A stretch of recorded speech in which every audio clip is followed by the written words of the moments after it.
Have you ever wanted to dive headfirst into a world where, every creature has its own little story Hmm. and your adventure just keeps evolving? Like a place where the companions you find aren't just stats on a screen, but actual characters with quirks, maybe even feelings?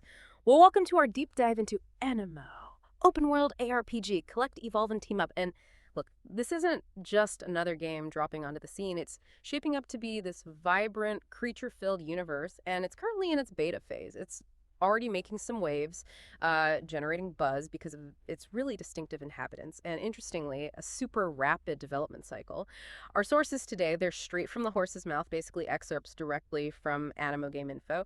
We've got detailed descriptions of some frankly fascinating creatures, and also a timeline that shows their recent news, the beta announcements, all of that. So our mission here is pretty clear. Let's unpack what makes Animo stand out, pretty crowded market.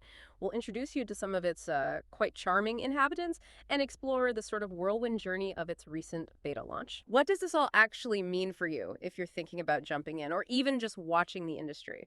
Let's find out. Okay, so let's unpack this core idea first. Animo, it's billed as an open world ARPG. That's action role playing game for anyone maybe less familiar. And the tagline is collect, evolve, and team up.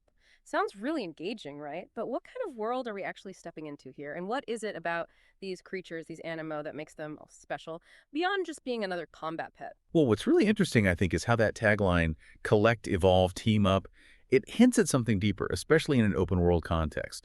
It signals, a game where finding things, fighting, and growing your character aren't separate.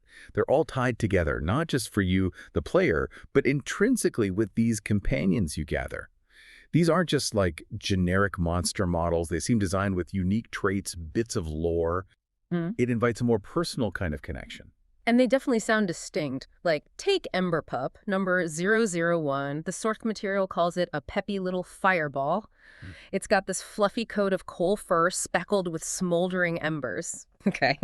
And it apparently grows up in a burst of flames when these tiny sparks ignite. That's quite a visual for evolution. Yeah? Plus, it mentions it's always tagging along with its buddy Flameruff, so there are hints of, like, social bonds between the creatures themselves. Exactly. It immediately gives you this sense of uh, living, breathing things in the world, not just static encounters.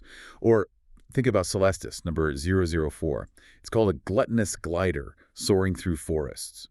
Okay, standard enough. But then it says its luminous head stars are often mistaken for shooting stars. That paints a really nice picture. Hmm. And then comes the quirky bit. When these stars fall off its head, Celestis just scoops them up for a snack. Huh. Okay.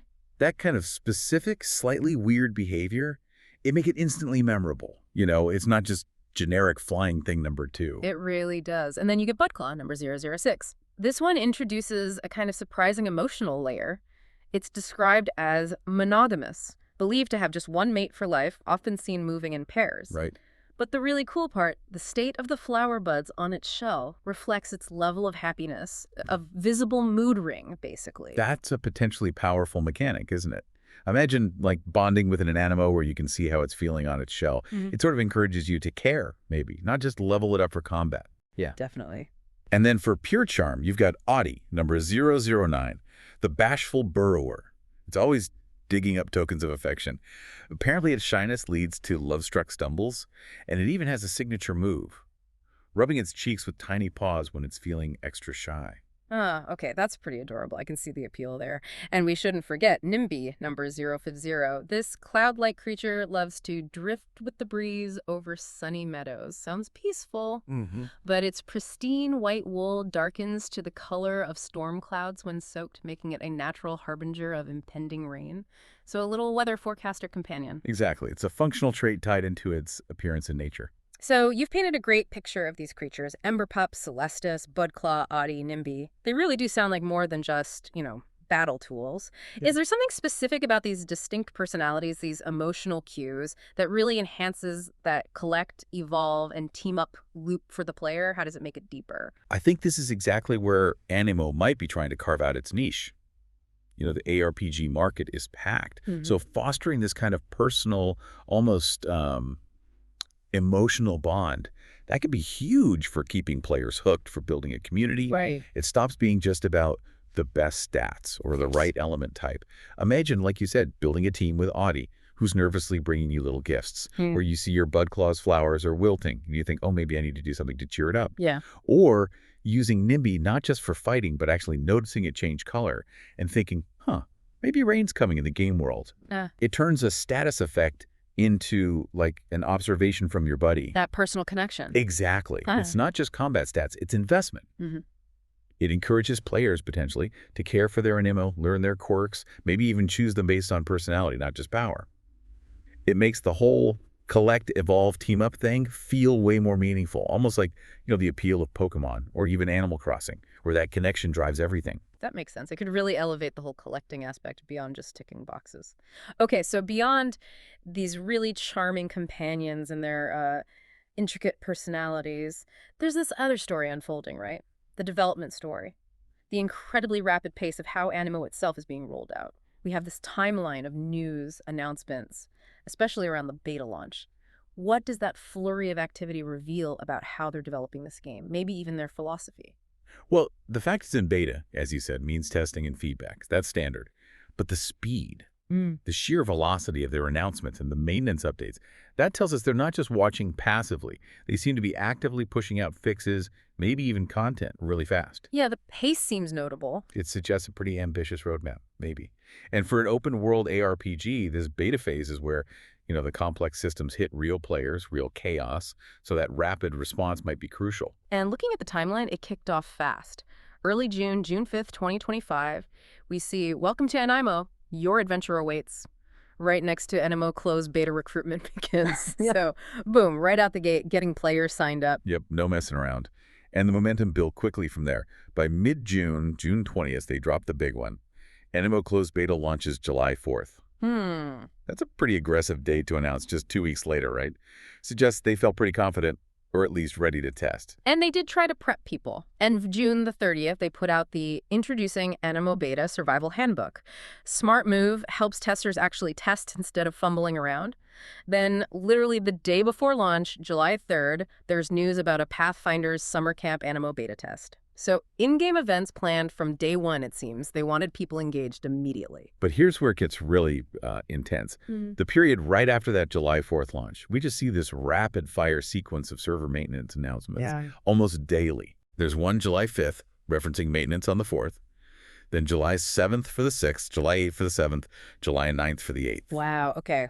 That's a lot of downtime or fixes needed right at launch. It is.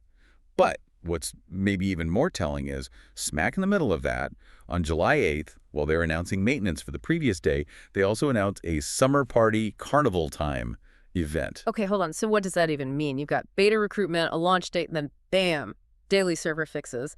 But at the same time, they're rolling out in-game parties. That's a lot happening all at once. Is this signaling like a team stretched thin trying to fix launch issues? Or is it some kind of calculated chaos trying to keep players happy while fixing things? That's the million-dollar question, isn't it? Mm-hmm. What does this intense burst tell us about their approach? It strongly suggests, I think, a highly active, incredibly responsive team. They seem to be prioritizing agility. They're clearly tackling issues, maybe bugs or server load, in real time, like almost as soon as they pop up.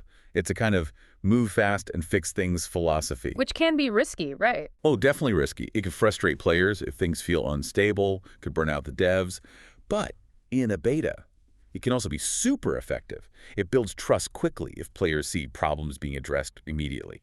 And it lets them iterate super fast. And the parties? Right. Running events simultaneously. That shows they're not just fixing bugs in the background. They're actively trying to keep the beta testers engaged, maybe give them something fun to do between the maintenance breaks, build that community right from the start, turn those early players into, like, collaborators almost. So it's a high-wire act, basically. Exactly. A very high-stakes, real-time feedback loop. They seem to be forcing themselves to iterate incredibly quickly, testing their core ideas and their tech under pressure before maybe a wider launch.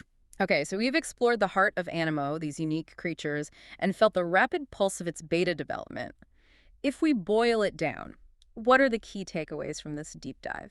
Well, I think two main things stand out. First, Aniimo seems to be aiming for more than just creature collecting.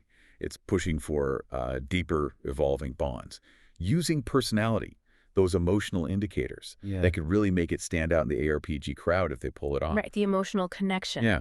And second, the development itself. we're seeing what looks like an exceptionally agile, maybe even hyper-responsive team.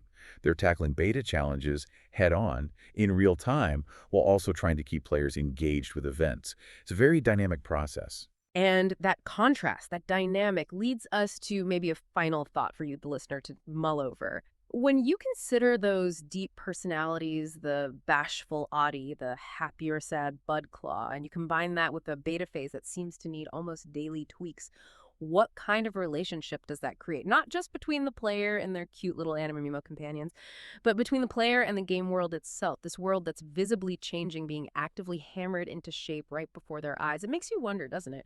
What kind of loyalty, what kind of community gets built when you're basically experiencing the game's growth spurts with the developers day by day? Something to think about, perhaps, as you look for your next digital adventure.